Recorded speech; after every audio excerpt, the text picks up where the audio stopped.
बिस्मिल्लाहिर्रहमानिर्रहीम। ख़ातिन हज़रात, मैं हूँ अख्तर अब्बास और आप सबको मेरा सलाम पहुँचे। आने वाले दिनों में इंशाल्लाह चिड़चिड़ापन और ख़ास तौर पे ये जो बहुत ज़्यादा बेताबी और एक्साइटमेंट होती है, ये भी एक तंग करने वाली कैफियत होती है। इसमें भी कुछ एक्सरसाइज आपको बताऊंगा।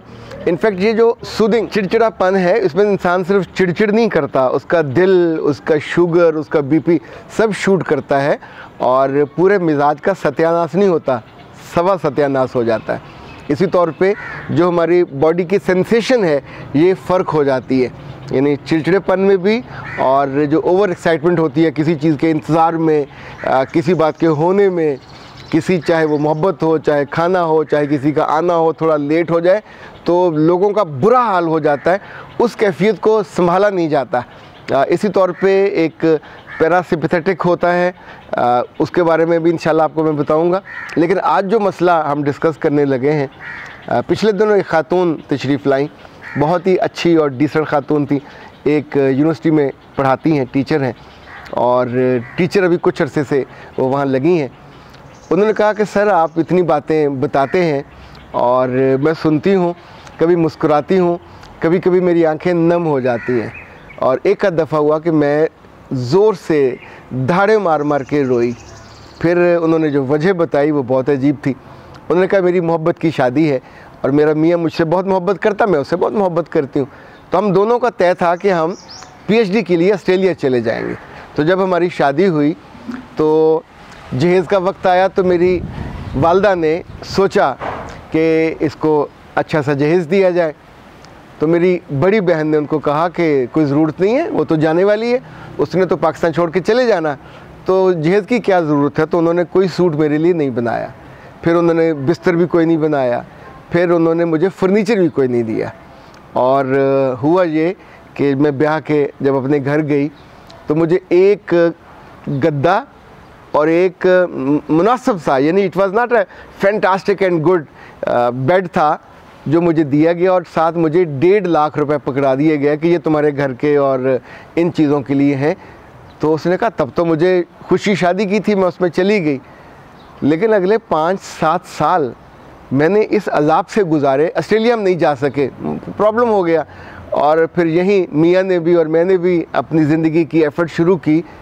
लेकिन जगह जगह ऐसा हुआ कि मेरे घर में से जो मोहब्बत मुझे मिलनी होती थी, मेरी सगी बहन उसको रोक देती थी। उसने कहा, मैं अपना मियाँ के साथ एक दफ़ा उसके घर गई तो मैं हैरान रह गई कि वहाँ चिन्योटी फर्नीचर था, यानी जो कम से कम 10 लाख रुपए का था, और वो बेड, वो सोफ़े और डाइनिंग टेबल एक से कितना नफीस। और उसकी शॉपिंग उसने ख़ुद अम्मा के साथ जाके की, और ज़ाहिर है उन्होंने उसको ना सिर्फ उसके बाद भी उसके घर में इतनी उम्दा चीज़ें थीं जो सारी मेरी वालदा की दी हुई थी। फिर उसने मुझसे पूछा कि सर आपकी जब शादी हुई तो आपकी बीवी बर्तन कितने लाई। तो मुझे थोड़ा सोचना पड़ा। मैंने कहा मेरा ख्याल एक वो जो पत्थर का सेट होता है बहुत खूबसूरत सा, वो चौरस सी प्लेटें थी, वो थी। मेलामाइन के एक जगह 2 सेट थे और एक सेट उनको आखिर में आते हुए उनकी नानी ने दिलवाया शीशे का, और फिर कुछ बर्तन उनको स्टील के जग और गिलास, और वो भी नानी ने दिलाए कि ये उसको ज़रूर दो। और फिर मुझे याद आया कि मेरी वालदा के पास भी एक वो पत्थर का होता था जो सिर्फ मेहमानों के आने पे निकाला जाता था। अच्छा, हमारे घर में चूँकि मेहमानदारी अल्हम्दुलिल्लाह बहुत ज़्यादा है, तो मेलामाइन के सेट तो 1-2 साल के बाद ही वो ख़र्च हो गए। फिर पिछले इतने सालों से मैं कोयटा जाता हूँ, पेशावर जाता हूँ, तो वहाँ से आते हुए मेलामाइन ज़रूर लेके आता हूँ, वो जो 72 का सेट होता है। तो उसने कहा आप तो खुशबख्त हैं कि आपकी बीवी को उनकी वालदा ने, तो क्या उसकी को बहन नहीं थी जो रोकने वाली। मुझे जब वो सारी बातें कर रही थी तो मुझे बेशुमार बेटियां याद आईं कि जिनकी शादी के मौके पे उनकी बड़ी बहनों ने या छोटी बहनों ने जो माँ के मिजाज में दखील होती हैं, ये नाइंसाफ़ी उनके हाथों होती है। ये कभी मोहब्बत के नाम पे, कभी बचत के नाम पे, कभी एहतियात के नाम पे, अच्छा अम्मा फिर देख लेंगे जाके, बस तो ले, पता नहीं कैसे लोग हैं, फिर दे देंगे।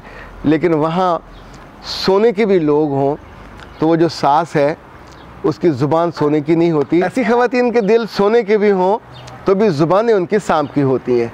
दिल दुखाने का कोई मौका नहीं जाने देती। ये बच्ची जो इस वक्त यूनिवर्सिटी में पढ़ाती है, एक प्राइवेट यूनिवर्सिटी में, वहाँ रिस्पेक्टफुल है, वहाँ बच्चे उसकी इज़्ज़त करते हैं, फैकल्टी उसकी, और 8-10 साल में वो हेड ऑफ़ डिपार्टमेंट बन जाएगी।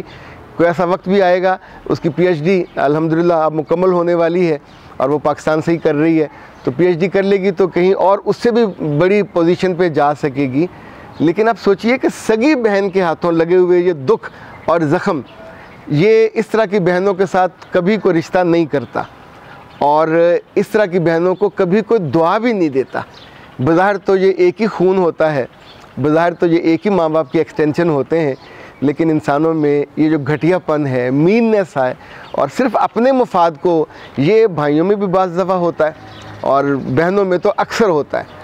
और जो बड़ी जिसकी शादी पहले हो जाए, कुछ ऐसी होती हैं जो एक दफ़ा चली गई तो चली गई, कुछ ऐसी होती हैं जो माँ बाप के मिजाज में दखील हो जाती हैं, वो बार बार आती हैं, अपने भाइयों को भी तंग करती हैं, भाभियों को भी जान अजाब में करती हैं और कोशिश करती हैं कि हर फैसला उनसे पूछ के किया जाए।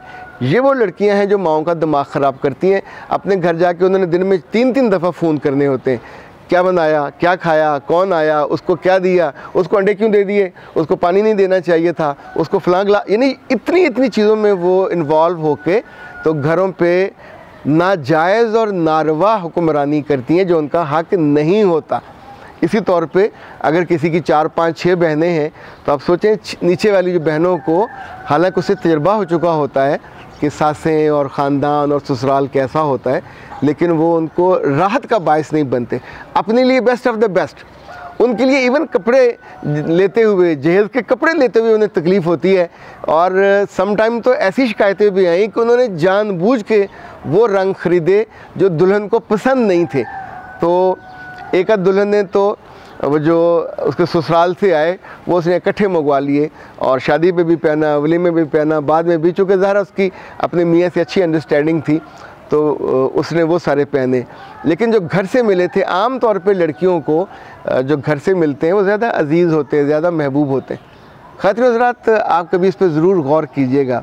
और अगर आप बड़ी बहन हो और आपका घर पे दबदबा है और आप घर के फ़ैसलों में दखील हैं, तो प्लीज़ अच्छी बहन बनिएगा, मोहब्बत करने वाली बहन, बद्दुआएं लेने वाली बहन ना बनिए। अपनी छोटी बहनों को वो जो होते हैं ना खून के आंसू रुलाने वाली बहनें ना बनिए, उनका हक दबा के, उनकी चॉइस की चीज़ों को ना ख़रीदवा के, जो तोहफे उनको जेन्युइन जाने ही जाने हैं।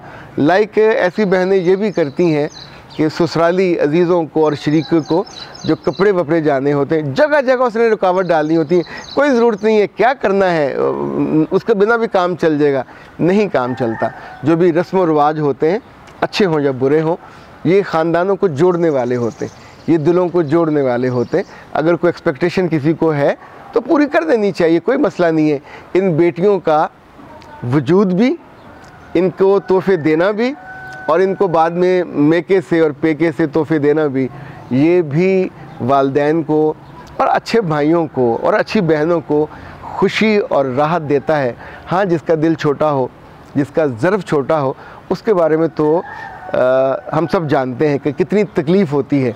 तो छोटा दिल और छोटा ज़र्फ़ ये आपको भी तकलीफ़ देगा, क्योंकि जब चीज़ चली जाएगी तो आप फिर अंदर से बिल्कुल कुलबुलाते हैं कि क्यों चली गई, और जब नहीं देते तो फिर उनको तकलीफ़ होती है और वो आपका सगी बहन होती है, सगा भाई होता है। लेकिन सिर्फ़ आपकी नारवा नाजायज़ इन्वॉल्वमेंट की वजह से, इसीलिए रिश्तों को उसी जगह रखना चाहिए बैलेंस्ड में कि जिसका जितना हक़ है उसको देना चाहिए, और बड़ी बहनों को इतना इन्वॉल्व नहीं करना चाहिए कि वो दूसरों का हक़ मारने बैठ जाएं। ये बाज़ दफ़ा तो जायदाद के मसाइल पे भी इन्वॉल्व होती हैं, तंग करती हैं। अगर कहीं आना जाना हो उस मिसाइल पे भी तंग होती हैं। शादियों पे, दूसरों की शादियों पे, लेन देन पे भी तंग करती हैं। ख़ुद देने पे आमादा नहीं होती, माँ को भी देने से मना कर रही होती हैं। तो नतीजा माँ का जो ख़ानदान है वो भी फिर अपने ख़ानदानों से कटने लगता है। अख्तर अब्बास को दीजिए इजाज़त। अस्सलाम वालेकुम।